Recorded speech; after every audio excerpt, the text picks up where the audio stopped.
embargoes ran into imports and exports. This is Jamie Court in Santa Monica with ConsumerWatchdog. Thanks for joining us this morning. We're here to talk about a new report, Against the Tide, how missing tankers pumped up California gas prices and refiner profits. And this is these are findings we delivered yesterday to the California Energy Commission's Petroleum Market Advisory Committee, which is studying gasoline market manipulation. This report, which was drafted and authored by Cody Rosenfield, who's with us today, is this report that shows why Californians paid so much more for their gasoline during 2015. The report studied the first 9 months of 2015. During 2015, Californians paid $10 billion more for their gasoline than motorists around America. That's a huge, staggering number. $10 billion more. For every driver, that's roughly $400. And the reason isn't because we have high taxes in California. In California, they're literally 9 cents higher than the average national tax. Our environmental quality regulations could add 15 cents. So if we're paying 25 cents a gallon more for our gasoline, it's understandable, potentially. But last year, for the vast majority of the year, Californians paid $1 more for their gasoline than U.S. motorists per gallon. And in LA County, at the height of the summer drive season, Angelenos were paying $1.60 more for their gasoline than U.S. drivers. There is no excuse for this, but there is an explanation. And this report goes into the explanation. What the report does is study a piece of the market, the exports and imports in the market, and finds that while Californians were suffering with a major refinery outage, with Exxon Torrance refinery being down for most of the year, California's oil refiners were not backfilling that gasoline with imports, and they were exporting at record rates. It's shocking to see that the 4 refiners that control 80% of this market behave so irresponsibly, but the laws have yet to catch up with them, and we're hoping that one day they do. So let's go to the first slide, Evan. Exxon Torrance went down the beginning of February, almost about this time last year. The loss to California's gasoline market was 800 million gallons of gasoline, and yet ExxonMobil imported only 13 million gallons of gasoline. 3 days worth of lost capacity in the first 9 months. The refinery was out for 224 days in the first 9 months of last year. So Exxon bought from the other refiners and dried the well of our gasoline supply. And that's what shot up price. Next slide, please. Exxon did import some blending materials called alkylates, which it used to suck up regular conventional gasoline and turn it into premium gasoline. Alkylate's an additive. It makes premium gasoline. They actually increased their market share by, instead of making gasoline, buying from other refiners, adding this oxygenate and selling super unleaded and a higher premium. Made some money on it. But they didn't import gasoline in any real quantities. Next slide, please. We can see other refiners. Shell was a major importer. Tesoro imported. But when you look at Exxon, they're a very small percentage of the pie, just 3 days. Next slide, please. And in terms of exports, while Exxon didn't pull in gasoline to make up for its lost production at Torrance, which was 20% of the Southern California gasoline supply and 8% of the state gas supply, Chevron exported at a large rate. Chevron, which is the largest refiner in the state, controls 28% of the state's refining capacity, but it exported 65% of the gasoline. 250 million gallons of gasoline went out of the state, and most of it went out right as California needed it the most, during a summer drive season in July and June, when Exxon did not come back online and there were no imports in the market. So if you look at the next slide, we'll see this period right here in summer of 2015. This was the peak of the Golden State Gouge, 2015 summer. During June and July, California's gasoline topped $4 a gallon, even though crude oil was well under $50 a barrel for the first time in a long time. So the oil refiners were pulling in really cheap crude and able to charge over $4 a gallon for gas. This is when our gas was almost $2 a gallon more than the rest of America, or the cheapest parts of America. $1.60 was the difference between the average American gas, but you could get gas in the South for under $2 a gallon when we were paying $4 a gallon. And this is the reason. Oil refiners refused to import, and they did too many exports. Oil refiners calibrated their imports and exports to artificially inflate the price of gasoline and make a killing. We'll go to the next slide. You'll see that in this period of July and June, coming into July 1, Exxon represented that it was possible for its refinery to come back online, even though in retrospect we know that was not possible. It was too damaged. And so all imports to the market dropped. There were no imports coming in. And that's when the price of gas shot up to $4 in LA. These are all in green, all imports in the state. Next slide, please. I will say for people on the phone, if you haven't found it, this report is all online at ConsumerWatchdog.org. Right at the same period that all the imports dried up, exports increased during the summer of 2015. You'll see all those red lines. They're exports, and they're becoming more frequent. Go to the next slide. Chevron, which is the state's largest refiner, was responsible for 8 of 12 exports during the summer period. This is June and July in depth, and you'll see all those ships leaving, and that blue line is supply. Those ships are Chevron ships. Now, why is the state's largest refiner, when we know there are no imports coming in, sending its gasoline out of California? They're doing it to drive up the price of gas as sure as Enron shut down its plants to drive up the price of electricity. There's very little difference between what Exxon, Chevron did in the summer of 2015 and what Enron did during 2000. Very little difference. Very little difference. The difference is this is gasoline, not electricity. Exxon dried the market and refused to pull in new gasoline, and Chevron pushed out gasoline that we had. The result was scarcity. Our inventories plummet and the price goes through the roof. That's rigging the price of gasoline. And I will tell you this, the profit reports for the major refiners that just came out recently this month show the refiners that report their profits had the best 2015s ever. Chevron had its best refining year ever. And 50% of its refining is in California, and its profits were never bigger on oil refining, turning it into gasoline, than this year, past year. Tesoro had its best refining period ever, second largest refiner in California, off California oil refining. It reports specifically California oil refining and had its best year by $1 billion ever, $1.9 billion profits.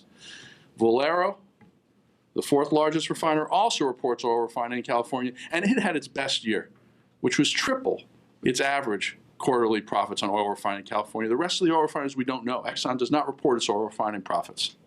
But even with its refining down, its only refinery in California, Exxon's, was down. Even with not importing gasoline, its sales increased from 4 to 5% of gasoline. That means it was buying cheap from the other refiners, putting some alkylate in to build this premium product, and selling it and making money. What's really shocking, if we go to the next slide, isn't just the gas prices, because these were stunning gas prices. Go to the next slide, please. We've seen this. But how Exxon pulled off this heist of Californians' dough. And this was really a heist. Because in addition to having a failed refinery and making misrepresentations of the market on when it was going to come online, in addition to that, failing to import gasoline, the main reason Exxon and the market gives for failing to export is that we don't have enough vessels that can bring gasoline to U.S. ports. They're called Jones Act vessels. They can go between U.S. ports. And they did not utilize Jones Act vessels in this period at all to bring port-to-port traffic in any meaningful way. But we did find one Exxon vessel sitting idle right during the height of the crisis for months in Singapore next to a refinery capable of making California gasoline. This was a flagship of Exxon called the SR American Progress. And it should never have what we call a Jones Act ship, which is a ship that's capable of traveling between U.S. ports sitting idle in a foreign port because it loses money. They're extra equipped to be safe. They're not supposed to be trafficking in foreign ports where the regulation isn't the same, and yet Exxon's SR American Progress was sitting for a long time in Singapore, idle, right in the height of the crisis and not bringing gas in. And the rest of the year, as Cody's going to discuss, it was making some very serious misrepresentations to the market. I want to remind you, this is after Exxon shut production in February, made the representation it was going to come back online in July, knowing it was impossible. And we're a year later, and Exxon is not back online. There's no way Exxon believed it was going to come back online, but it didn't tell anyone. And it didn't tell anyone because it wanted to make more money by preventing other people from importing gas. Well, this is another way it made more money. Exxon had a missing tanker and played hide and seek with our gasoline, and that caused it to jack up prices for all motorists in the state. So, Cody, you want to take them through the SR progress? Thank you, Jamie. I'm Cody Rosenfield. I'm a researcher here at ConsumerWatchdog. Jamie just mentioned this is a U.S. flag vessel. This is a vessel that should never leave California or the United States. It's specially equipped to make movements between U.S. ports. Any movement outside of that would be a waste of money. These cost about 5 times more than normal vessels, foreign flagged vessels, and so because of that, there's no reason it would be in Singapore. If we could go to the next slide. We talk about the movements in in California first. Yeah. So this ship actually showed up in California before going to Singapore. So it spent a lot of time in the Gulf Coast of the United States. And then it came to California. It sat in the port of LA for a day, which usually signals to the market that there's going to be an import. And then it headed to Singapore, where it stayed for 70 days. And then it also came back to LA full of product, sat in the port again, signaling another arrival before going to Florida and dropping off product there. If you go to the next slide, Evan, this is where the SR American Progress was for 70 days, between June 20th and August 30th. And that's a long time. As you can see, the ship is not broken. It's not sitting in one place. It's moving around Singapore.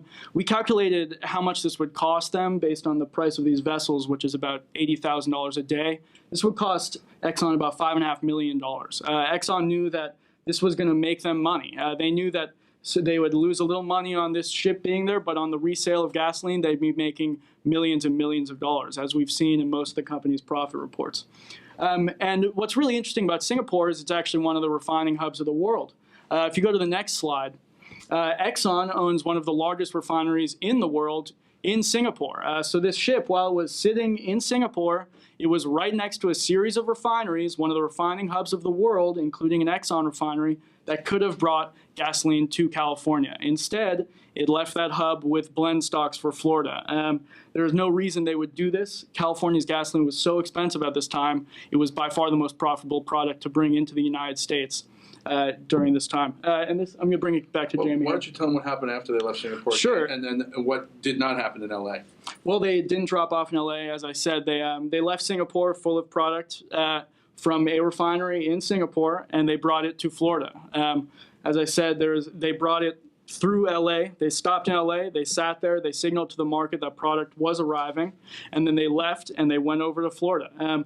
These are the ways that the market looks at imports and exports. If there's a ship that just arrived in your port, it looks like there's going to be an import, and the market reacts. And when it doesn't react properly, when it doesn't turn out that these imports actually come to fruition, the market panics and the price rises and we have volatility. And it's why our prices have been so high in California throughout this year. Thank you. So to be clear, this was a ship that sat idle in Singapore for 70 days, came to LA full of something, but didn't drop off a drop. It didn't bring any product here. And it dropped it in Florida, where they certainly were not in need of gasoline. Then, as the market truly dried out in July, and they were unable to buy from other refiners because there was a real scarcity product. It wasn't just a perceived shortage driving up prices. Exxon, what did it do? Move the next slide, Evan. It brought in some cargo from Singapore to meet its contractual obligations, showing it could do it. This was only one of 3 ships for 9 months. There were 37 ships coming in. Yeah, just about. 37 ships. 3 of them were Exxon. And this ship, sure enough, on October 2, dropped some gasoline in order to actually pay back Chevron for loaning it some gasoline, and left again, showing that it's perfectly capable to go to Singapore, where the ship was for 70 days, get a bunch of gasoline for California and bring it here. Exxon could have been doing this all year. Could have been doing it every week of the year with a flagship that was sitting idle for 70 days. But instead of doing that, it only did it when it really, really needed it to keep the market just right on that empty line, just over the empty lines, so that it didn't have to pay money out of its pocket for contractual obligations it couldn't meet otherwise. Let's go to the next slide, Evan. And this is part of a larger problem we have that Cody actually in this report found, and I think this may be one of the most interesting parts. When you are a trader in this market, buying and selling gasoline, and the price is very volatile, you're not sure if ships are going to come in, you want to know when the ships are coming in so you can figure out how much you're going to buy or sell, and how much you're going to buy or sell at what price.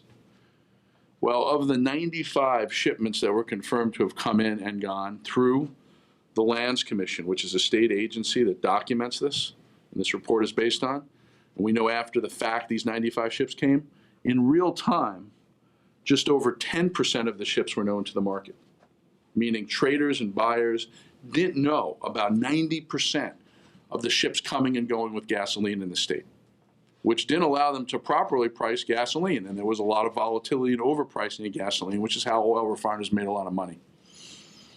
This kind of dark market and the volatility created was why we paid so much more for gasoline, even though crude was dirt cheap. And the oil refiners basically played this game of hide and seek with our gasoline the way Enron played that game of hide and seek with our electricity. It's the same game. It's the same game. Rules are a little different. They probably were a little tougher for Enron. We need to change the rules to make them tougher for Exxon and Chevron. And that's what the next slide's about. The recommendations we gave to the Petroleum and Market Advisory Committee, the California Energy Commission yesterday, were that there needs to be more sunshine in this market. We need to know when ships are going and coming. Imports and exports should be fully disclosed in real time. Oil refiners should be required to tell us when their refineries go down, when they're going to come back up. And there should be an inventory plan if your refinery goes down, that you are going to import from a certain place at a certain time to meet demand. This is something that, fortunately, at the end of the day yesterday, the California Energy Commission agreed it was going to embrace. And the next meeting of this Petroleum Market Advisory Committee is going to be discussing potential transparency measures for the oil industry, so hopefully next year this will happen again. If we could keep track of these ships, if Exxon couldn't lose a ship, if we knew how much Exxon was importing and exporting in real time, the market could actually adapt to that. Traders could act on good information. We could price gasoline at what it should be priced, which is a lot less. And that would save Californians a lot more. So hopefully the next meeting will be soon of this Energy Commission committee, and that these recommendations will go forward to the legislature and we'll have a new law by next year. Anyway, that's our report. If anybody has any questions in the room or on the line, let us know. I'm going to try it in the room first. Yeah. When you're saying exports, are we exporting oil from this state overseas or other states? To be clear, this is exports of gasoline. Right. Gasoline, not oil, but gasoline, and it's foreign exports of gasoline. It is foreign. All foreign. We don't have pipelines coming into California from other states. We have some pipeline gas going the other way. We export on ships, tankers, to other countries, and that is all captured through the Lands Commission data.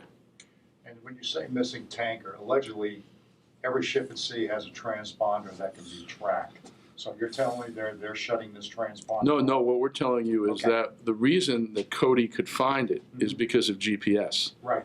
If you go back to that slide, Evan, with this is a GPS marker.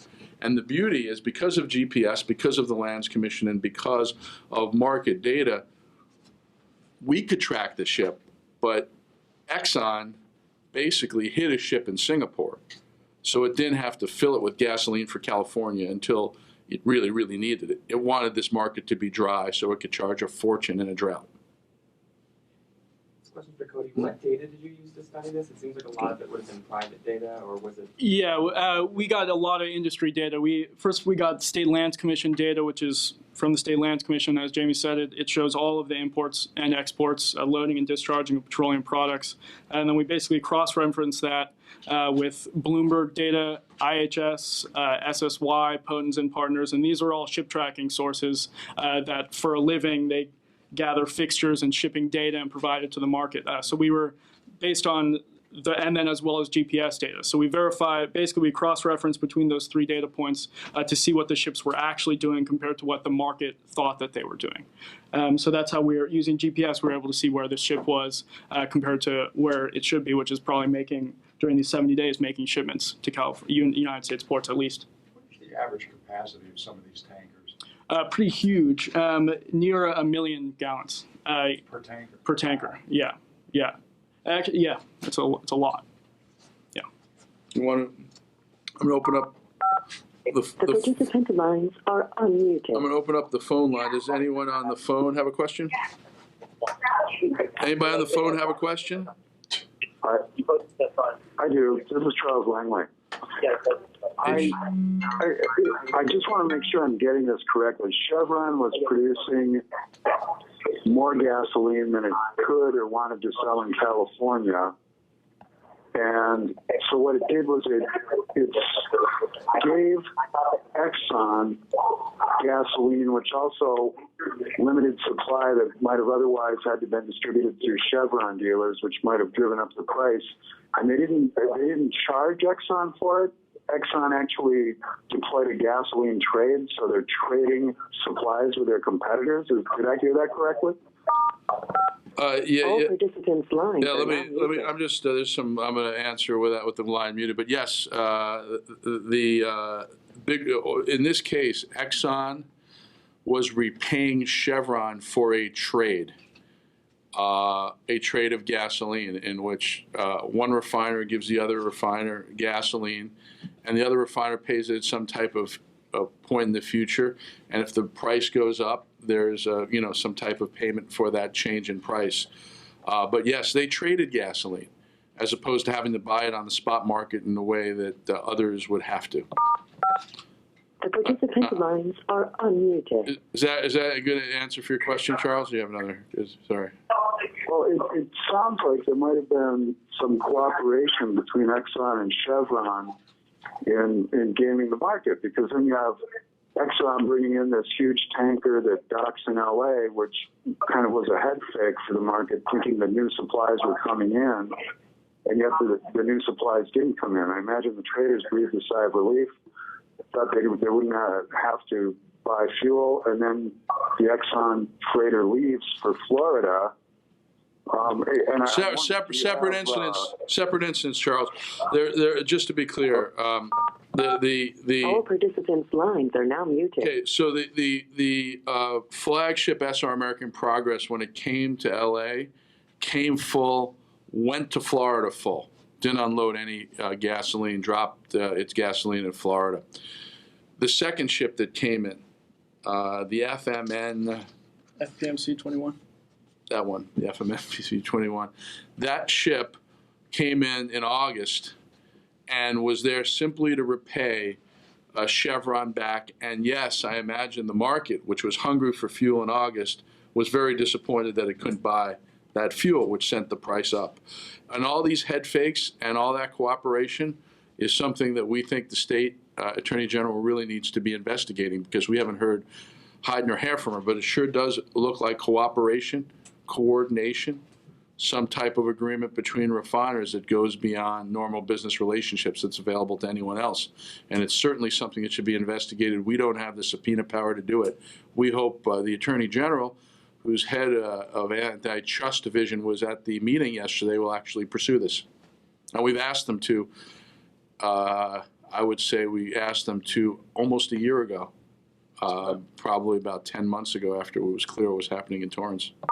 Again, by chance? The participant lines are unmuted. So we asked the Attorney General about 10 months ago to investigate coordination between the refiners and antitrust violations, and we haven't heard anything back from them other than they're waiting for the Energy Commission, which doesn't have subpoena power, to finish its work.